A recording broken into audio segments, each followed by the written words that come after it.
$200 like performance. Right, but can you guys hear me any better than before? I can hear you the same as before. The same? Yeah. Because I went and I got my snowball. And I'm using my my old Linux machine. Oh, So we're not even at $200 anymore. What are we at now? I don't even want to talk about it. So like $50. Probably. Is the screen below the little thing a little jumpy for you, or is it working? No, it's smooth. It was jumpy. Good. You sound good too. I got the snowball. Yeah, but you had to hook the snowball into Linux. I'm actually amazed that that this application that we're using right now was able to recognize and find your mic and your headphones through and a the Linux camera. box. And the camera through the Linux box. Yep. Pretty impressive. That is impressive. Pretty impressive. Almost as impressive as Locusts. Ooh, that's a view. Look at that. Look at that. Pretty nice. That's when I was struck by God. Just like Paul was blinded. That was me getting blinded at Moe's, wasn't it? Who's that Paul? picture? Well, Saul at the time. Wait, go back. Yeah, right there. That's when I got nailed by sunlight. The angel of Rob. Yes, that's your halo. Yeah. That's when you became a being of pure light because you enjoyed your burrito that much. Oh yeah, I miss our Moe's outings. We used to have our Moe's outings, and they were fun. Good meetings. Yes, they were good. Yeah. It's actually a good segue. I was going to ask you, what are you guys noshing on when you get tired of eating at home? What is your go-to right now? Where are you guys grabbing food? What do you mean? Sesame Inn. You're getting Chinese. Yeah. That's a good one. You mean like for dinner? Yeah, like where are you grabbing food? Just the usual stuff. Yeah, that's the interesting. What is it? A week, we eat Chipotle. Oh, you do Chipotle. Yeah. I've been hitting Jimmy John's has been a regular now. At least once a week. John's. Never had. Huh? I love Jimmy John's. Oh, me too. It is so good. And then I usually hit a Thai place once a week. Did I hear you say you've never had Jimmy John's, Lee? Yeah, never had it. Never had Jimmy John's. Seriously, do yourself a favor. You will love it. It's hoagies, right? It's subs. It is. Yeah, they're really good though. Their bread is amazing. They don't heat anything though. I don't think they heat the hoagies, right? So it's only cold subs, but they specialize in it, and they're freaking good. The bread is like, it's the bomb. Okay. Yeah. Yeah. But I'm not a bread guy. I don't. You're not a bread guy? Really? No, I'm not. Like, I'd rather stay room for like stuff with flavor, but it's good. Yeah, that bread's amazing. Right. What about what are you missing that you can't get right now that you wish you could get that you're craving? Me? Food. Yeah, either of you. Oh, nothing. I'm good. Are you sure? Really? Yeah. There's not any place that you can't go right now. Nope. I miss Penn Brewery. I miss those freaking fish sandwiches. It figures right into Easter all this thing had to break down. Yeah. And I got hooked. Wow. This is all about me. My profile. Thanks, Lee. It is. Thanks for giving me a full It is all about you, isn't it? It is. Let's talk about how I miss Penn Brewery, which it was pretzel battered fish on a Breadworks bun, which is absolute heaven. You guys like Breadworks? If you're not in Pittsburgh, Breadworks is one of the two main sources of the best bread in Pittsburgh. Where's the other one, guys? You guys don't know? Where's the other big bread player? Salonis? Oh, no. Come on, dude. That's like supermarket crap. You need a shave, Mike. No idea. You guys don't... Man. Mancini's. Oh, yeah. Mancini's. I think Mancini's is served at Permani's. Yep. That's the only time I get it. That's good stuff, too. But Penn Brewery has this gigantic fish sandwich, and it was actually keeping me to be Catholic because I had, on my Friday, I could not wait to get that fish sandwich. It was just amazing. Yeah. That's what you were doing every Friday during Lent? Yeah, and then Lee would always make me feel bad and say, "Did you go up to Troy Hill?" And it was just right up the hill. It's just right up there. Why didn't you go? St. Anthony's Chapel.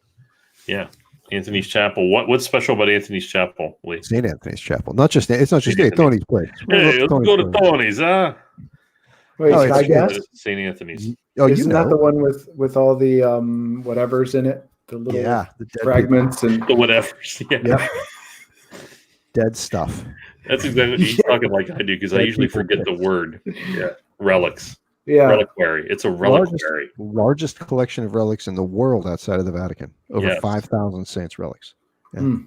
Yeah. And they claim that they have one of the thorns on Christ's crown. The crown of thorns. They have multiple pieces of the true cross. Mm-hmm. They have a piece of Mary's garment. All kinds of stuff. Amazing. Yeah. And you've been there, right, Rob? Yeah, a couple times. You guys did You guys did a tour together or something, right? It's a funny story with Lee. So I went with Lee through RCI when I was becoming Catholic. But then Lee asked me, he said, "Hey, we're gonna go back to St. Anthony's. You want to?" Well, I've kind of been through that. But then he threw in, and we're gonna head to Penn Brewery after and get food. And I'm like, I'm in. That's all you had to hear. That was it. Exactly. Yeah, no. So no, it was good. So now you're like, remember that time we went to Penn Brewery and someplace else? Like, yeah, the more important thing, which is going to the church. We should make the three of us should go there, and I wonder if they'd let us video a little bit in there. No, you're not allowed to take pictures in there. Video. Okay. Now, why is that? Do you think? I don't know. What's the reason you can't take flash photography in like an art museum? Doesn't the flash? It does. Can't it have like a detrimental effect on the works? That's this. Yeah. Yeah, but St. Anthony's website's pretty cool. They actually have some pictures of their stuff. Yeah, it's a nice site. And the reliquary. They actually show the thorn as well. Oh, They have a picture of it. Yeah, that's cool. Yeah, because I was checking it out. Check it out. I guess. Yeah. Check it out. So, Mike, can you do you know how to get? How do you share on this thing anyway? How did you do it? Oh, share screen right there at the bottom. Yep. So, Lee, Mike actually had some visuals today. Were you going to show some visuals today, Mike? I was just going to talk about it. I mean, I can, sure. So you guys have access to all these controls at the bottom as well? Yeah, I can see it. Screen easiest with two monitors. Sharing screen. Okay, let's see. Boy, you're right, Lee. Mike has some peach fuzz going on there. Yeah, I'm trying so hard. You have no idea. That's good though, because it's like your youth still showing. It's still like you're in high school. I know. Went through puberty. It's got to make you feel good. Can you guys see my screen? Huh?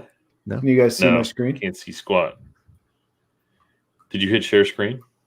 I did. Yeah, after you did that, you got to go through a couple other things. I did. It says I'm sharing at the bottom. Do you see it? StreamYard is. You should be able to see it yourself on here, Mike. So you see what we see.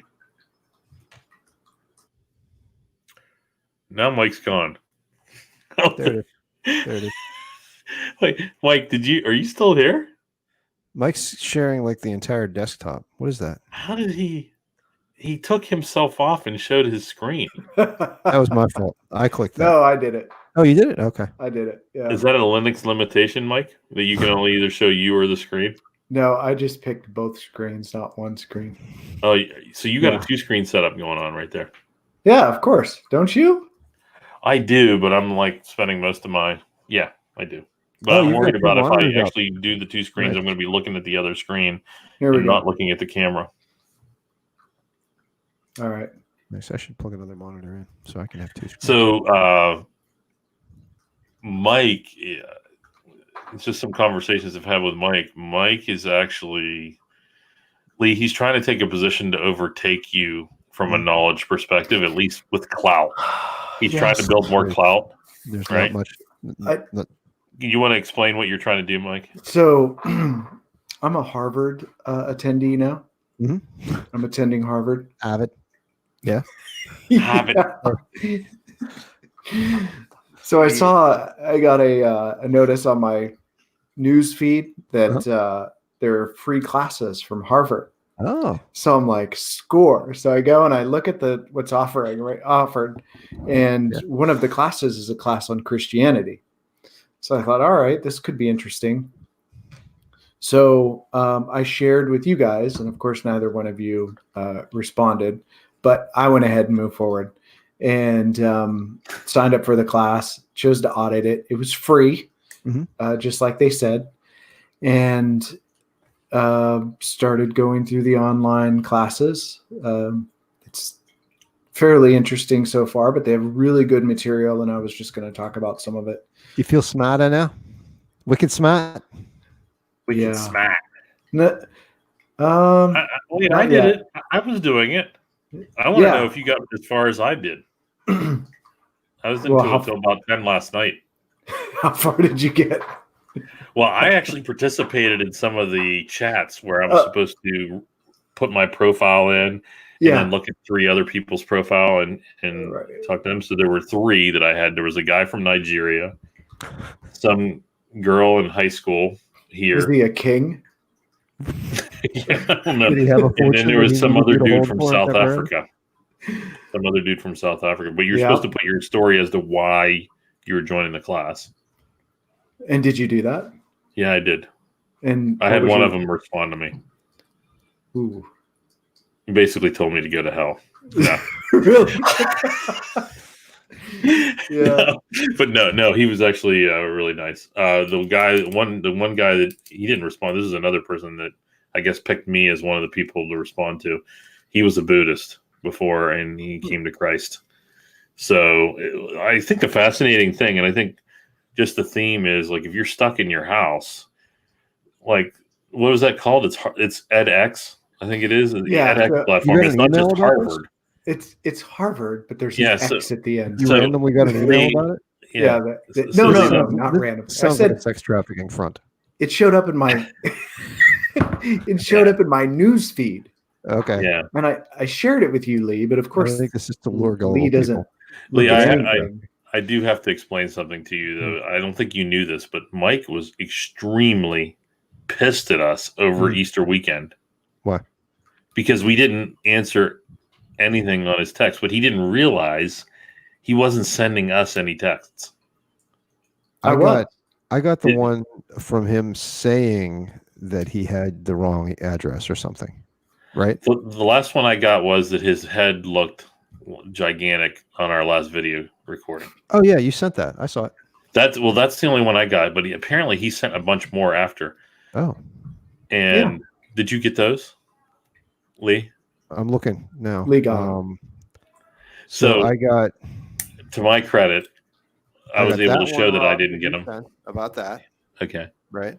Over the Easter weekend? And then I said, I'm in after that. And prior to that, you see, he didn't get it either. I'd look like a giant hogging up the whole screen. So, Mike, who were you texting? And then was this one that you sent? That's a good question. But I shared the Harvard thing with April 5th. You guys. I don't think either of us got it. I thought it's free. This is awesome. It's good material to talk about on the show. And Mike was fired up.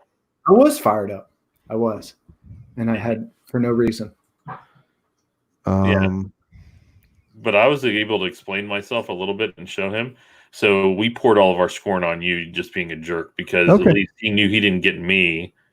But we're like, well, Lee definitely got it, and he never responded. So let's just say Lee's an ass. Yep, that's kind of where we left it. Say it. Yeah.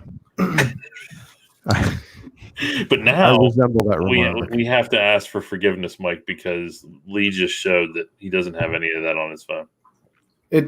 I have what you have. Yeah. I wish you guys a happy Easter as well. Happy Easter. I got nothing. It's the end of the Lent. Well, I guess Lent goes on for a couple more weeks, right? Yeah. Lent did you want to talk about Easter? How was your class experience? So how did it pick up? So Mike was venting to me because we were both having a competition on who was going to get as far as where, and then Mike tapped out at the end of the night because he was getting bored with the content.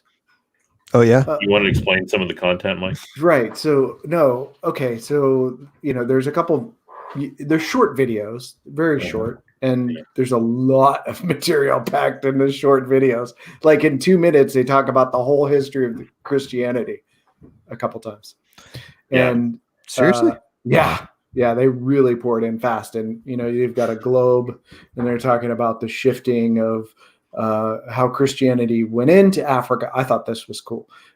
Christianity originally went into Africa, and it was going in, starting from the eastern, like Sudan, Egypt. And it moved into Africa from that corner down.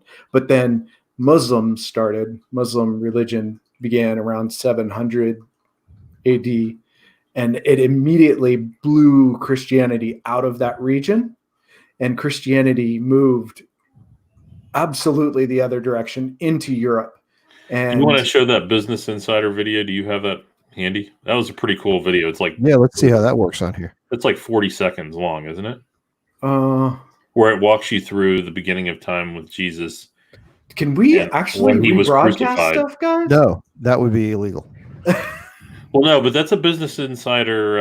I thought it was we can't play the Business Insider thing because it's selfless. They're promoting themselves. It's a YouTube video. Let's try it.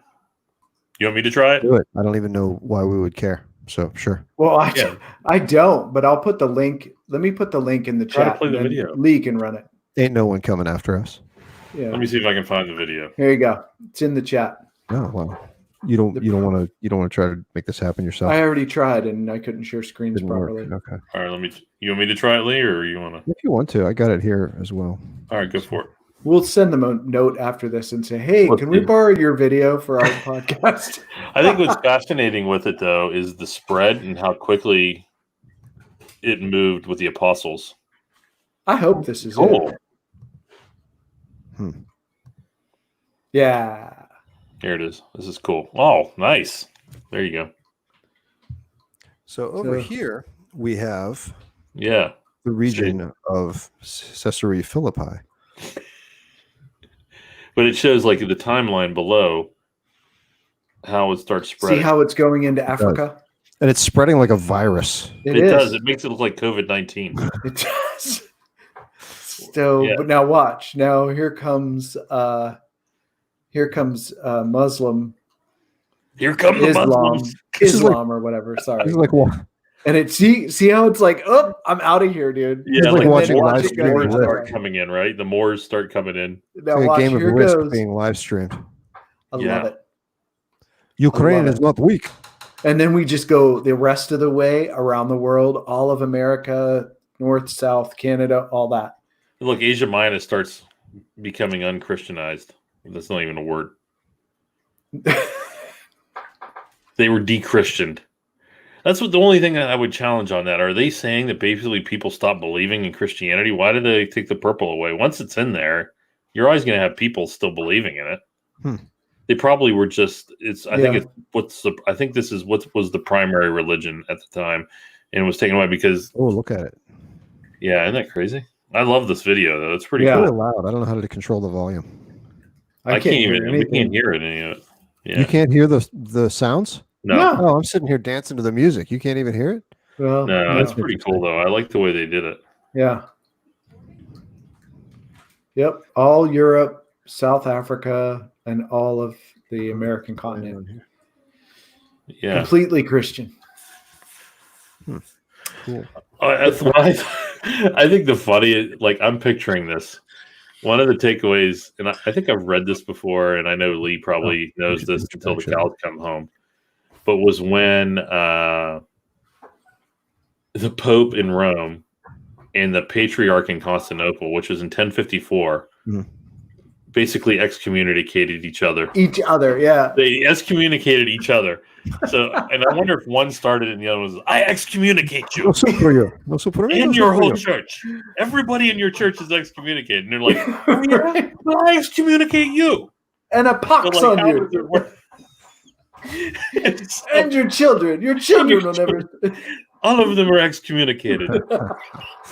But it talks about how they spread. I mean, they split up. That's how the churches. It was one of the big splits. Yeah. And you know the Orthodox Church from the Roman Catholic, right? And I thought about, well, that was one of the reasons I was complaining to Rob about like not talking about this on the show, is because like the reasons they split, it's just so I just don't care. Like, you know, they're splitting because the one group is like, Christ was truly man and truly God, and then the other group's like, no, he was man for a while, and then it's just like, well, that's called a heresy. That's a good reason to split. That's heretical. Like me, Joe, Catholic. Do I really care about those minutia? That's not minutia, though. That's like foundational. Well, it says the first schism in the Orthodox Church was the nature of Christ united as one versus Christ's human and divine natures were distinct. So their argument was, I see what you're saying. They fought over that. That's why the Orthodox Church started. There's no doubt that Christ is God. It's just the nature of it. And who am I to even at my why are we level of life? Mike's point too. Yeah, why are we supposed to have to figure that out? What do I care? Like, what do you care? What do I care? What do you care? Well, I think you care because it's hugely important, and you grow into understanding, right? So, like, you make that distinction.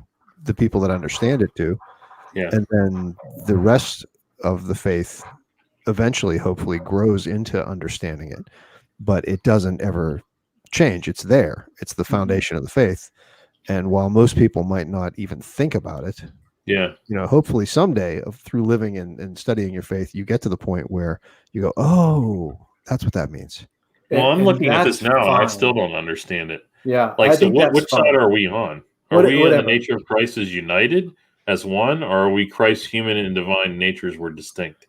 I didn't even know was an argument. That's what they skizzed over that. Jesus was truly man and truly God when he was here, according to Father Mike. Yes. So, but what Rob's saying, the distinction they make is, were those two natures united into one nature, or were they separate natures occurring simultaneously? Right. That's what they're arguing. It sounds like it's the same thing, right? Yeah, but I don't even know which. I would argue that I think maybe, I'm just going to say this is Rob's opinion. I believe Catholics believe that Christ's human and divine nature. Well, I don't even know. After I read it again, I'm not sure. I think that we believe it was united as one. But Jesus would both Christ and man. Jesus would pray to the Father, and he would say things like, the time of the end, is only known to the Father. Like he would say that even he, as God, doesn't know when the end of the world is going to be, that only the Father knows that.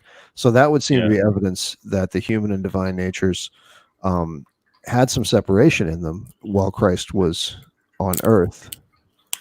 And isn't there true? That's a good point. A line of thought that Christ had to grow into understanding of his role?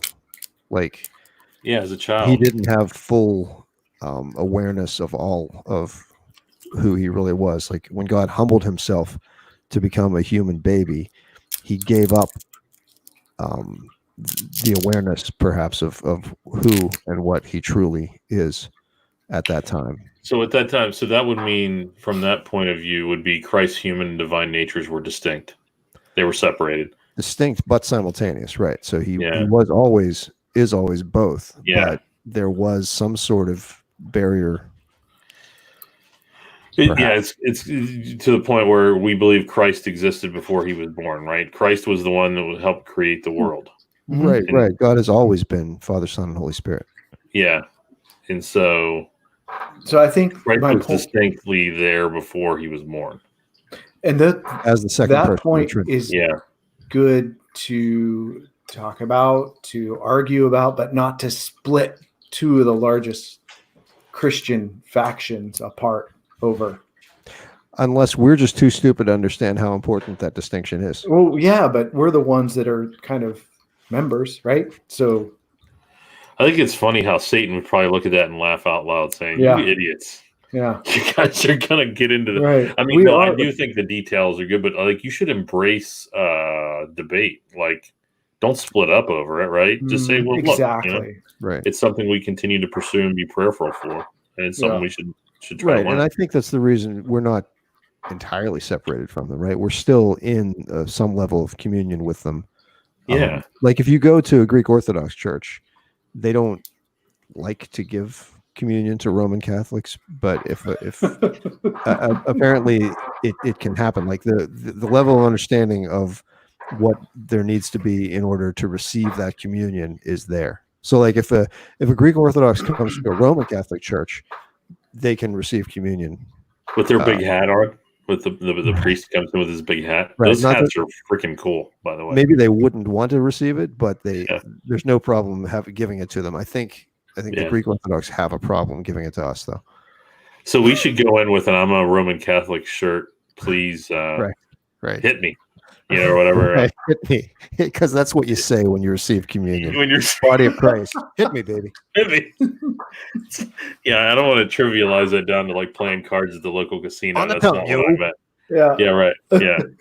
Yeah. But I never realized they might react that way, or at least in their head, they're thinking that way. Yeah. I did. I think the other schism that they referenced in that class was how, and again, to me, this is so minor. I have no idea. We're not going to know till you're dead. But basically, they were saying that humans can raise to the level of God. That's what the Orthodox believe. Yes. Yeah. Yeah. And so to say that humans are equal with God and God are equal with you, and maybe that's why they want to make sure that we understand. That seems like it's a little more. There's someplace in Scripture where God says that we will be gods with a small g. It's in there. Really? There are chapters in Genesis where they mention gods too. I think it is a small g. Are united with Him in His divinity. When we have become what He wants us to be. Mm-hmm. I think. Not like Tony Montana, though, right? Not that kind of like where we think we're on top. And not like the Mormon idea of you're going to get your own universe. Yeah. Tony Montana with his big. You're not going to have a big hill of Coke in front of your desk, where you're just going to fall asleep with your head in it. Can't say for sure. Not sure what would happen. And you hear people outside, you go, "Say hello to my little friend." Right. That's not going to happen. Well, I bet you could probably do whatever you wanted in heaven as long as it was holy, right? Okay. I don't know if that one would be. Shooting up a place would not be holy, so I don't think that part. But you could say hello to your little friends. You could say the term. Sure. So that would work. Sure. Sorry, I'm getting an incoming fax. Welcome to the 1970s. You have a fax machine? You have a time machine too?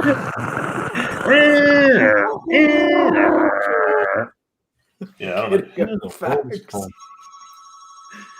Oh my gosh, I should smoke too. Might as well, just live up to the whole thing, right?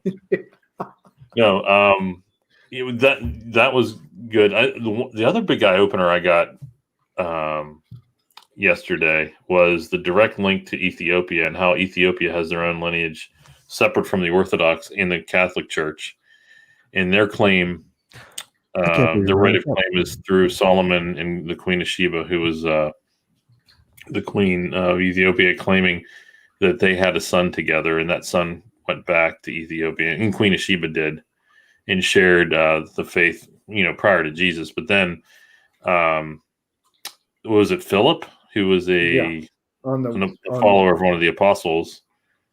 It was an Ethiopian king or somebody prominently. There's a story in the verse in the Bible about this Ethiopian, somebody really high up that came to Christ and came to believe through Philip. Mm-hmm. And that person brought that back with them to Ethiopia. So they have this whole lineage and belief, and they believe they have the Ark of the Covenant. They believe they're the keepers of the Ark. Cool. So they still believe that. This up. I really am, because on the church YouTube channel today, we monitor the comments and stuff of people that come on to watch the live masses and stuff. And a guy logged on with a bunch of really weird characters in his name. And I clicked through to his profile, and it turned out that he is Ethiopian Orthodox. Yeah. And I had never heard of that. Own lineage. And here you are bringing it up. Isn't that funny? Yeah. Wow. It's that probably fascinated me the most. And that's where I really went over the deep end, Mike, and I had to stop me. So then it gets into, you read all this stuff and you're like, wow, this is pretty cool. It's interesting. And then it's like, okay, pick 3 case studies, which are 75 pages long, and read through each of those. And one of those was an ancient Ethiopian manuscript, which was written in the 1500s, claiming the Queen of Sheba and Solomon. as well as restating the verses from the Bible discussing Philip and his encounter with somebody prominent in Ethiopia. Sorry, my dogs. You got dogs, you have fax machines. It's like you're an airport, Rob. But it talks about cocaine, and I think what would be fascinating with Ethiopia, though, the other point that I liked about that is all of the other areas in the church, like Orthodox and the Catholic Church, they were all European influenced, and including most of the church in Africa at the time was also European influence due to colonialism. But Ethiopia was the only one that was able to beat back colonialism. Italy tried to overtake Ethiopia, and Ethiopia won. So their church from the beginning has been unique, and it's the only one that hasn't been influenced by the Orthodox or the Catholic Church, and they've followed their own path. So it's almost like, you have the concept if you believe in evolution, and you talk about what's that island? It's in the that everybody the Galapagos. How unique the animals look there because they were isolated for so long and they're different. It's very interesting to me. I would love to read through some of the Ethiopian beliefs and how, if they have mass or the way they do church, since they've been they haven't been impacted by any European influence. I'm sorry, I'm pouring. No, I just wanted to switch to my picture and do something. Yeah. Sorry. Yeah, no, I think that would be fascinating. Like, how is their church almost like conducted? a time machine. Yeah, it's like they've been completely isolated, doing it their way that whole Do you think time there's since an the beginning. Ethiopian church around here? I think there Ethiopian actually Christian might church? be. The one thing that I read that was related, they recognize most of the Jewish holidays as strongly as they do the Christian holidays because of their tie-in with Solomon. They have this firm belief that Solomon, they have a direct lineage to David via Solomon. Yeah. So I think that would be a worthy area just to read up on because it's different. Yeah. Well, you have 75 pages to read through to I tried to start reading it and I was falling asleep because it's pretty hard. Yeah. Yeah, you definitely got further than I did, Rob. So these free classes have a ton of hard homework. Yeah. It does. Yeah. But for $50, you get a certificate that says Harvard on it, and they said you can actually Harvard use it on your resume. Really? And because it's not just Harvard. Berkeley's in there, MIT's in there. They all have their own classes. It's from all the Ivy League schools. We just put them all you can just throw them on there, and I can just have them all on my wall. That would be pretty neat. Yeah, it would be. I wouldn't get squat for it. But the funny thing is, Mike pointed out to me, when you say no, I just want to audit the class. They're like, well, hey, how about if you paid $45? Immediately they drop the price. Hard sell. Now I got to follow up because I said no to that. Yeah. But hey, within now you can get 25%. It's like 15 or 20. They keep bringing it down lower and lower. So that sounds like Harvard. That sounds like something they do. Would you be willing to pay $43? Now, how much would you pay? It's dices. Well, I think the other thing that was interesting in there was when there's a whole paragraph on Mormonism, and they were talking, and I didn't know this, and we had that lady on our show, Chris, a few shows back, and she was talking about Mormonism, wasn't she? Oh yeah, we did a whole. Wasn't she? We did a whole entire hour about it. Yeah, I don't listen, dude. Come on. So she was a fierce Mormon critic. Yeah. Well, one of the things that they said in that whole paragraph I read on the religion was that one of the apostles or one of the apostles' students brought these gold plates over to America from, Jerusalem and they buried them in the dirt. And Joseph Smith, who's the founder of Mormonism, was out doing what he does. And that's funny. Hello, Angela. What did you invite her? He put his face in the hat, and he found these plates, and it's an extension of the New Testament. So I think almost like a living. Gabriel encountered him, right? Was it Gabriel that supposply encountered him and shared the information? I thought he found them. But I think an actual angel. I think Gabriel. They use. I think they said Gabriel encountered him. He had something to do with it. Yeah, he did. told him where to find him. And so the guy hid the plates in his hat or something? Is that No, he just found them while he was looking. Yeah, but there is a deal. What is it with his hat that's special? He looks in his hat and he's able to translate it or something? He's able, yeah. That's right. He's able to translate by looking in the hat. By looking in his hat. Yeah. I'm sorry. But there was I don't want to laugh at another person's faith, but early America, they were using the two sticks to find water. What did you say? You know the two sticks to find water? Yes. What's that called? They do with divining rods. Divining rods. Yeah. So this guy, Joseph Smith, did it with the hat, and he'd put his face in the hat, and he'd walk around, and he'd find things. Can you imagine the people watching him doing this, and then they're like, "Wow, look at what he's doing." Yeah. And the Lord is telling me, dude, stop it. Well, it's just what would it even look like when he's doing that? I mean, it'd be funny if he like fell into a wall or something when he's walking around reading into his hat. I mean, or he pulls a rabbit out. Maybe he was a magician. Sorry, that was totally inappropriate.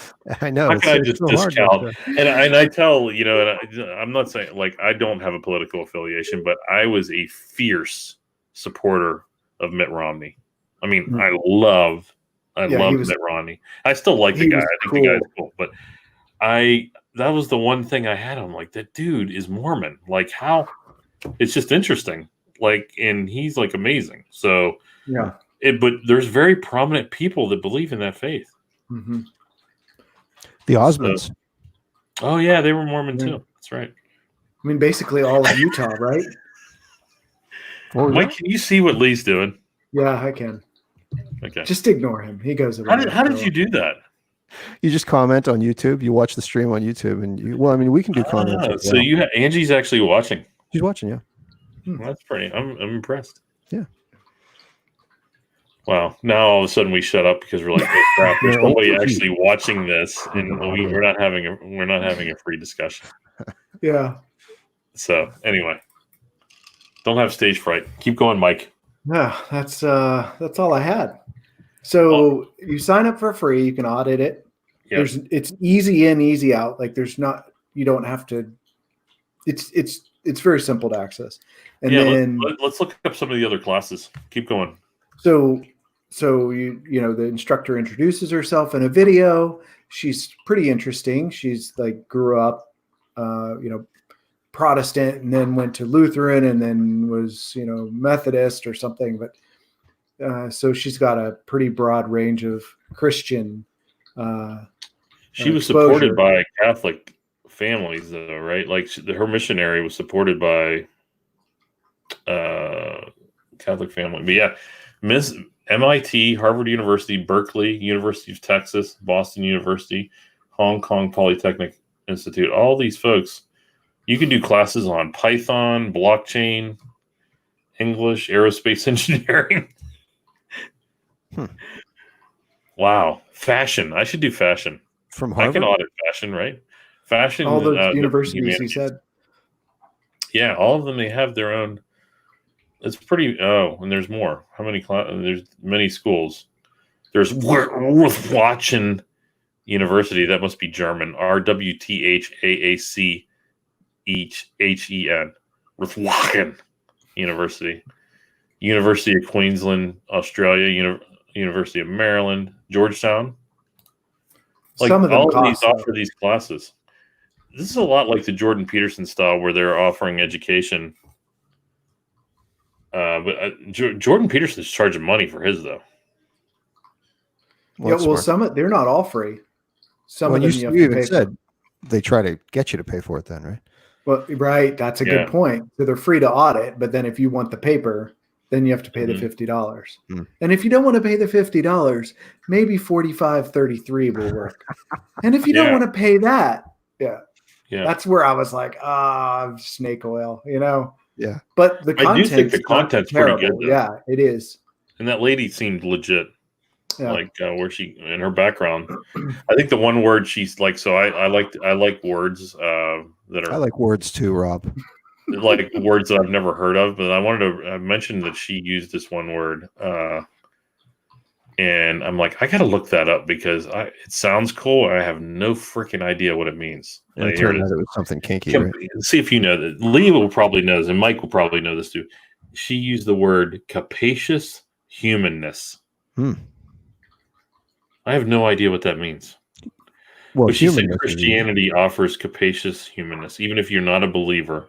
Capacious. Studying so the root of that would be capacity, right? Yeah. Somehow have something to do with the capacity for I don't know. Capacious definition. Having a lot of space inside, roomy. There you go. Roomy capacity. Yeah. So it's a roomy humanness. So it's it defines on what it is to be human, because she talks about the study of Christianity is really finding the meaning of life, and to its full extent. There's not only there's a cultural aspect to it. There's a philosophical aspect to it. There's science involved. It just covers just about everything it takes to be a human in the study of it. So I just thought it was a pretty cool. It's right up there, like with the ranger that said charismatic megafauna. I had no idea what he was talking about, and all he was basically telling me was there's a lot of deer. I remember that story. But of course, he had to show off and say, right, charismatic. Next time, it happens, you can be like, well, thank you for your capacious humanity. Yeah. So anyway, no, so the other fun foray in scholarly education, though. Well, it goes further. Oh, go for it. So Jordan Peterson has a website, and on the website he's got a guide on how to write a good paper. Yes, so fantastic. So I started reading through, and I really was taken back. And I mean, it's really good advice, and it breaks down. Basically, if you want to learn anything, if you want knowledge on anything, he's saying write a paper on it. And so I thought, okay, there's good information here. It walks you through, dumbs it down, what you do first, what you do next, how you do your research, how you start to formulate your thoughts. So I thought, you know what? I'm going to do this. So I decided to do research on the community of saints. So anytime we do oh my gosh, what is it? What's the communion of saints? The Nicene Creed? Not the Nicene, the other one. The Apostles' Creed? Apostles' Creed. They say talk about nachos. I love that feature. That feature is like a lot of fun. Amazing. But that's got to be on YouTube watching. So they reference the community of saints. And I thought, all right, I'm going to follow this Jordan Peterson thing and get some reference books and find out exactly what that means. And because I had an idea, but I'm still working on it. And I found out some fascinating stuff. I mean, basically all of Catholicism is encompassed in those three words, community of saints, because it talks about the church, the body of the church, the living, the people that are in where do you go when you know penitent people? I thought you just said, did you say hell? No, the people that when they die and you're not going into heaven yet, purgatory. So they're the penitent people, and then there are the people in heaven who are the saints, and then there's the body of Christ, the living. So the church militant, which is us, the church suffering, which is purgatory, and the church triumphant, which is heaven. Yeah, penitent is the church suffering. Right. Yeah. So the church suffering. Who did you say that was? The penitent, those in purgatory. Yeah. Oh, okay. So militant in this definition is combative and aggressive in support of a political or social cause. Well, we're still in the middle of favoring extreme violent or confrontational method. So we're supposed to be extremely confrontational. No, we're in enemy territory, as C.S. Lewis put it. Okay. The militant behind enemy lines. Well, that the militant part of it is actually you put on prayer and you put on patience and prayer. So that's our That's armor. your battle armor. That's your battle armor. Right. So, I mean, there's just so much in those 3 words. It's very interesting. I'll share whenever I get. That's more. pretty cool. Well, write a paper about it. Yeah. And then I'll put it on our site. Present the paper. Mm-hmm. I'll put it on our site. And that'll be a whole episode, is you presenting the paper, like your thesis, thank you. like your doctoral thesis. I'll just put it on and the we'll site. just tear you apart, just like you would actually present a doctoral thesis in front of a board. That would be insanely fun. Yeah. But it wouldn't be like at least my response would not be very it wouldn't be very intelligent, challenging. It would be talking about nachos. Right. Well, I would because as Mike said, Jordan Peterson said, if you want to know a lot about something, write a paper. So Mike would know a ton about all this stuff. And you know what I would say for my argument, Lee? Smell like boogers. I would just say that's what it says. Yeah, that's what it says. That'd be your justification. That's exactly his argument, the way he debates. Because that's what the word says. It's the word of God. Can't you read? You did the evangelist voice so well, Rob. Huh? I love the evangelist, the televangelist voice. You do it so well. Well, that's the way you can automatically slip into that West Virginia on television. Yeah. Yeah. No. When growing up, did you have a West Virginia accent? No. Okay. So you were in the northern part. Tip of the middle finger when you make a West Virginia. You make it actually look. I was in the tip of the middle finger. So you were actually in the north. Guys in between Ohio and Pennsylvania, so we had no accent there. You're north of the Mason-Dixon. Oh yeah. Okay. Isn't that called the Panhandle? Not the northern Panhandle. Yeah, but it's the cruddy Panhandle. I mean, it's not very beautiful up there. All the beauty's down below. We were in the industrialized area, so. But yeah, I used to. Well, I have a lot of family that talks like that. So I was around it a lot, which I thought was entertaining. I'm not trying to make people sound dumb when they talk. I think it's funny when they talk like that. So some of them are dumb.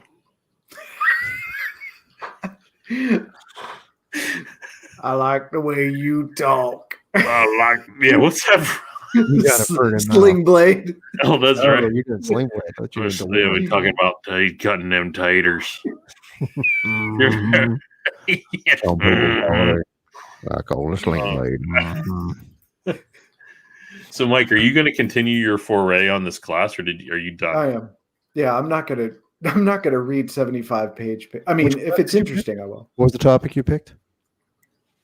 It's Christianity. History of Christianity. Just history of Christianity. Okay. Yeah. And there's other stuff too. So check it out. Yeah, data science. There's all kinds of stuff. I don't know. I think with your time and being home, I think it's a good opportunity. I mean, what a way to choose. I mean, there's good stuff out there that's free. Better yourself. Yeah. Are you working from home, Lee? You could. No, I'm not. No, he's not. I saw his car in the parking lot the other day. Did you? Yeah. Cool. I didn't know if you're like one of those crazy freaks that if I walked in and you had your I don't know if I would have been allowed to let you in. Like, social distancing. Right. I didn't know if you were going to be like, the alarm would go off or something. Right. But I thought you were one of the only people in the parking lot, though. What day was that? Oh, it was Friday. Good Friday. On Good Friday. Okay. Yeah, you were there. I was actually wanting to go in the grotto, but I forgot that we probably weren't allowed. We're not allowed in the grotto. At that point, it was closed. No, the doors are locked. Yeah. And it doesn't matter because the presence of he wasn't there on Friday, right? He is actually in the CDC now, across the way in the Cardinal Donardo Center in the window. So I did drive. Okay, so you're just supposed to hang in the parking lot. The so I did that for a the Blessed Sacrament is exposed in the window there from 8 to 8, Monday through Friday. Yeah. And the rest of the time, it's in the tabernacle, which is also right there. So Jesus is there. I mean, if I want to be fully honest, like I had my heart on going inside. So something did move me. What's the church in Wexford, the Catholic church that's up on the little mall there? Yeah. So I saw a guy walk in front of. There's a cross. There's Jesus crucified on the cross outside. And I didn't realize there's a little bench up there. Yeah, and I saw a guy go up there to pray by himself, and it really moved me. I was driving by. I'm like, I need to do that. Why am I not doing that? So I decided to go to the grotto. I'm like, it's Good Friday, and I had my wife in the car with me, And so I pull in the parking lot, and I gave up. I didn't realize we were supposed to go look at the window. So then I was consumed with ordering fried fish from T-Bones, which I got denied. They were out. They wouldn't allow. And then we drove off. So my whole spiritual moment was just cast aside. And Jesus was over there looking at me going like this. Right. Rob, that's all I got. Over here. Yeah, right. He's like, hey, I'm over here. So Lee was there. His truck was parked there, and I was actually impressed. You were working on Good Friday. Or you Santa Fe? You're Santa Fe week, baby.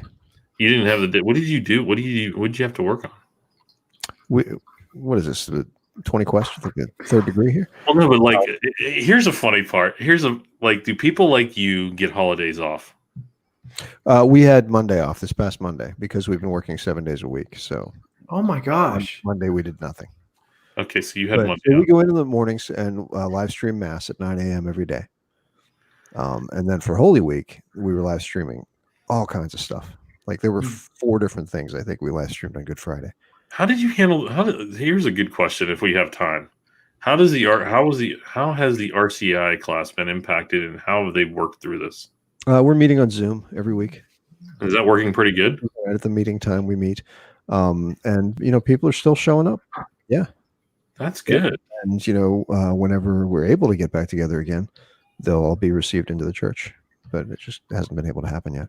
And that's actually a really interesting point. So, what will their position be if we are at a point where it's not open for a while? I mean, will they officially be admitted into the church with a different kind of ceremony, or how is that going to work? Yes. Yeah, there will be something. I don't know. This has never happened before. Well, I mean, I guess it happened 100 years ago, but I don't know.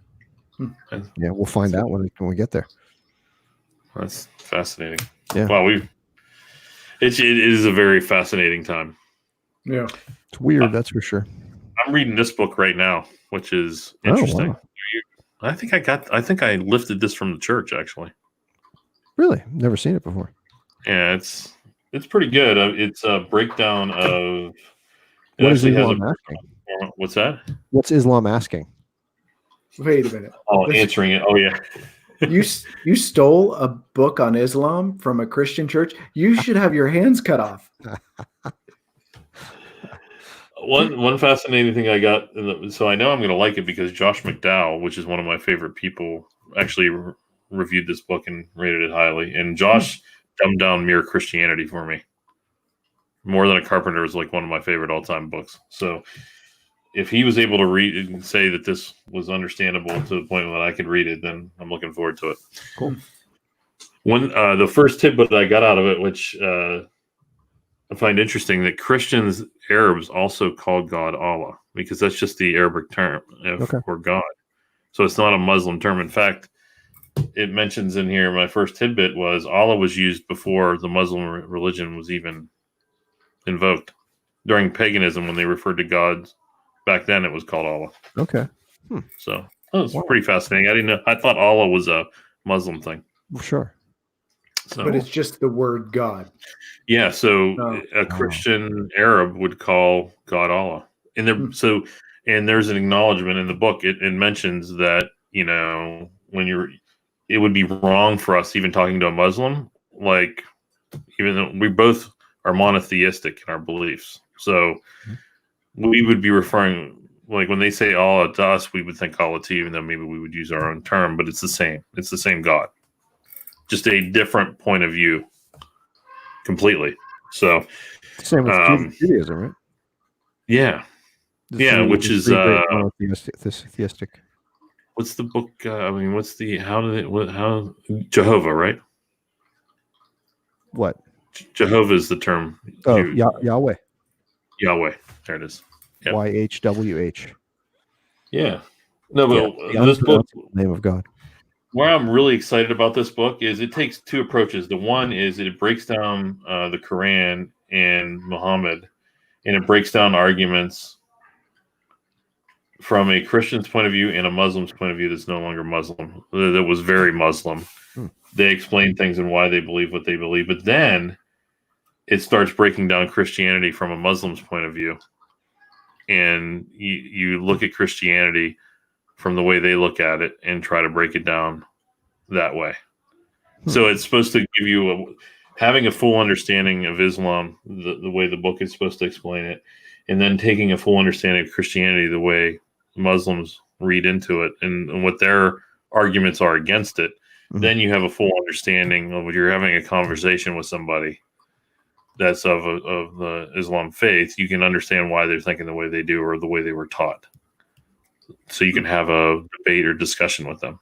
So, and they claim that they can do that in only 309 pages. Wow. So, That's impressive. we'll see. Yeah, exactly. But I used used to listen to a podcast, guy by the name of Hank Hanegraaff, the Bible Answer Man. Did you ever listen to him? Mr. Eschatology. Yeah, I used to listen to him all the time. So he honestly, I listened to him for years, and just near the end of before I stopped listening to him, he was getting really, really aggressive, and he was talking a lot about Muslim faith and Oh, really? Yeah, and some of the beliefs and doing exactly what that book is trying to do, kind of close some of the gaps and talk about the differences. But I think our Catholic equivalent to Hank Hanegraaff is Trent Horn. The Catholic Answers podcast and broadcast. I mean, he gets into Hank Hanegraaff used to throw that word a lot. Eschatology, which is trying to understand when you're reading something, what was the culture at the time, what was going on historically, what was is the message intended to be a story that's like a fable, or is it supposed to be truth and documenting something that actually happened at that time? You're supposed to understand that all the way around it before you try to interpret what the real meaning is behind it, because you have to take all that context in mind, which is mind-blowing. Yeah. Right. I mean, you have to have a lot of knowledge, a lot of edX degrees. Yeah. Do we need to talk about anything else? Is this it? That's Are we boring everybody? This is all you get. This is it. This is the best we can do. Can you flare your nostrils like I can flare mine? Yeah. No, do it again. Do it again. I don't. Nice one. Nice one. Do you notice his tongue goes whenever he does that? What about you, Mike? You got any flaring? Flare your nostrils. Nice. That's a pig. Why don't you squeal like a pig? All right, girls. All right, ladies. This was good. Check out us. Check out us on social things. How's that for an ad? That's good. And learn more. Read up. Find everything you need from there. We've got the Facebook happening. We got the Twitter. We even got the Instagram. We need to tweet more. We do. We should, but it just. I get scared because when I do that, you're taking a stand. When you tweet, anytime you tweet something, you're representing it, in some way, whether you're debating it or you're supporting it. Okay. You're interested in it, right? So anything you put on a tweet, you're kind of putting yourself out there a little bit, and people are harsh. Just tweet stupid things then. I guess. Yeah. I mean, there's a lot of stupid stuff going on out there.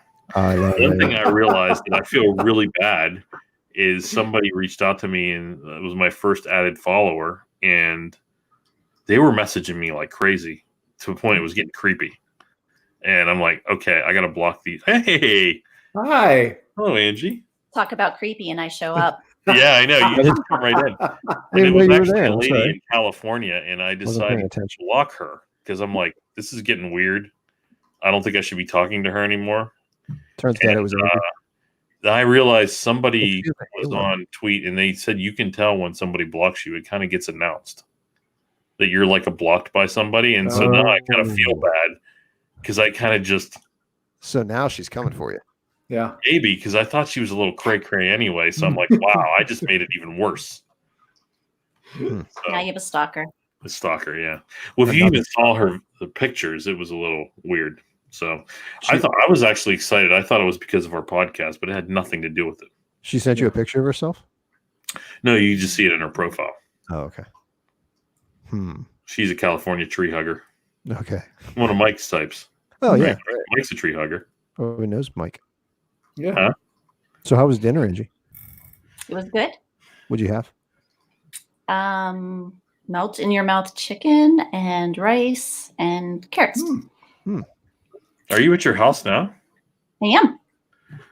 You got one of those air conditioning units that Mike wanted to have that he couldn't have. What? In the house. Up in the ceiling there. You got one of those ceiling air conditioners.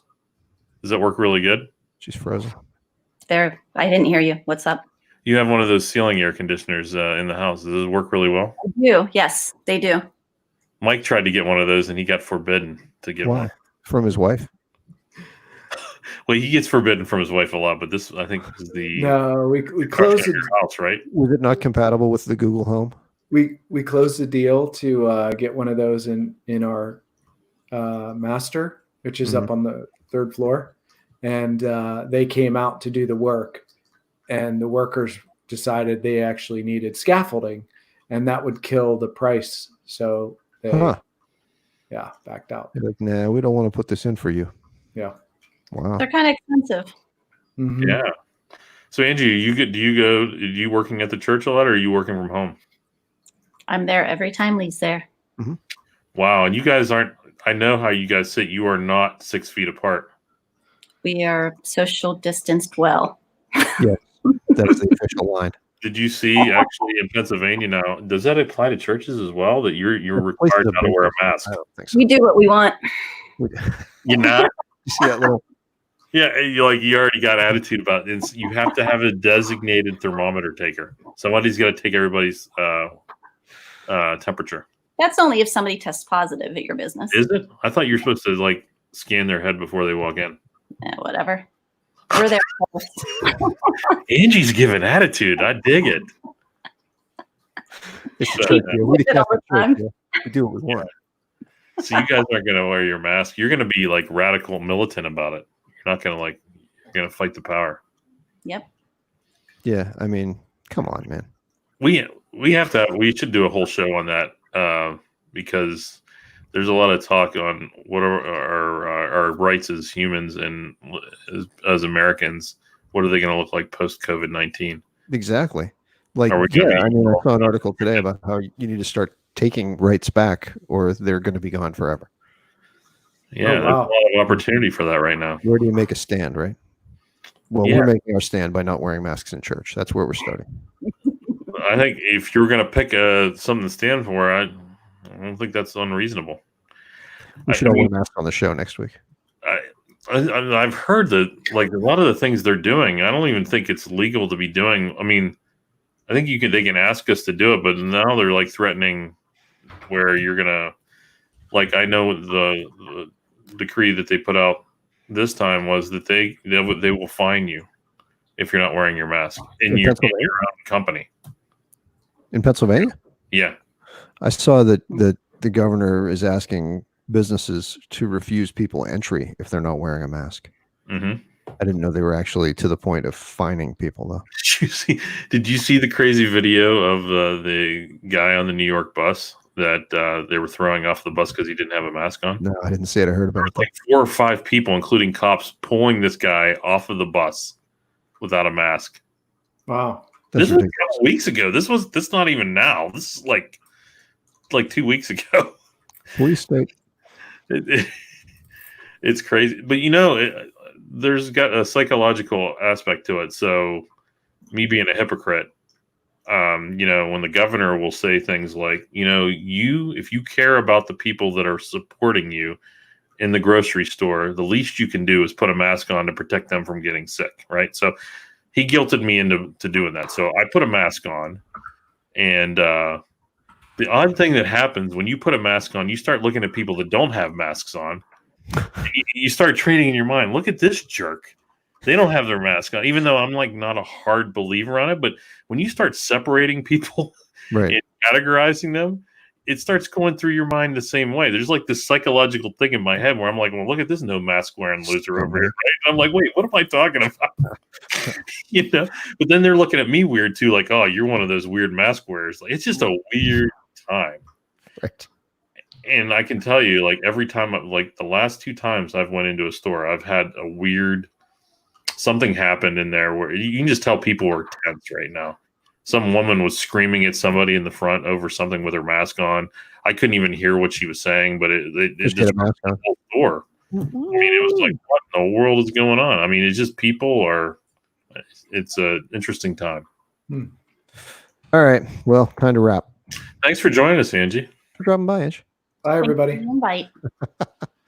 See y'all later. Bye-bye. Bye. Bye-bye. Bye-bye. Yeah, Mike